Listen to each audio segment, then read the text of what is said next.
Making local action count in the global goal on adaptation is important because adaptation is fundamentally different from mitigation. For mitigation, we have a clear goal, which is measurable, that is to keep temperatures down to 1.5 degrees centigrade or lower for the world. Adaptation is different in the sense that it is fundamentally different for different countries, populations, contexts, and needs to be measured differently across capacities, vulnerabilities, agencies, and transformations across these various geographies.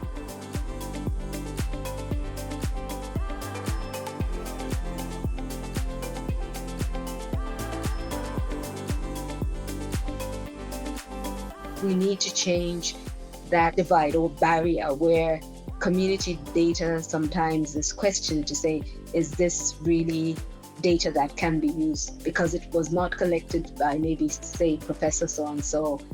The systematic measurement of the adaptation, successes and failures are not happening. Particularly, we need the action research, particularly, data collecting the local knowledges also, the blending of the local knowledges and the science-based knowledges, science and technology together.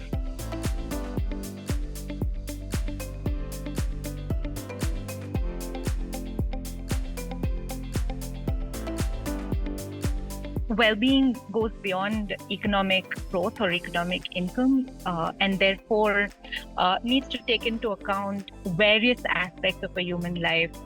Human beings are not just economic beings who depend on incomes, but are dependent on trust and communities and association with place and identity and cultures, and a lot more health, education, a lot more that's comparable but also and tangible but also intangible in terms of the richness of life that people live. And adaptation needs to be measured in all these aspects.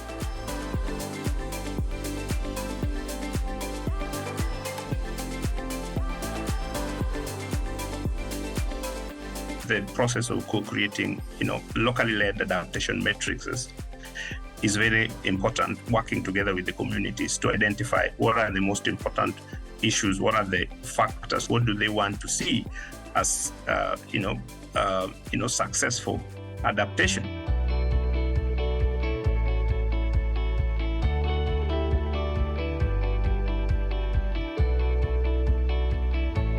Young people, they have what they call the No Use City TV, and they go out there and they collect stories about the challenges in their communities, about the solutions, because often we only hear of the negative side of what's happening in informal settlements, but they also gather the information about the positives that are happening within their communities.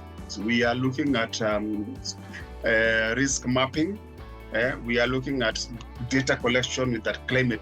So initially we used to look at how many communities are actually in a threat of evictions, by land grabbers, by the city, by roads construction.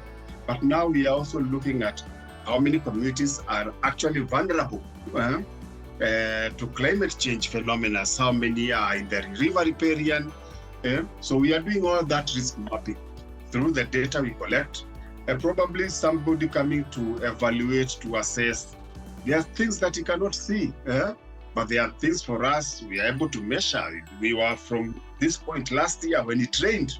Actually, 30 houses were washed away by the river. But this year, from the efforts that we are able to do, the interventions, actually this year, there is no house which has been washed by the floods.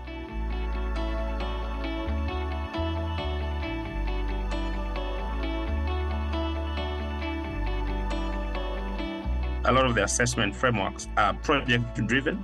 They are designed by projects based on the expected outputs that these projects would want to deliver.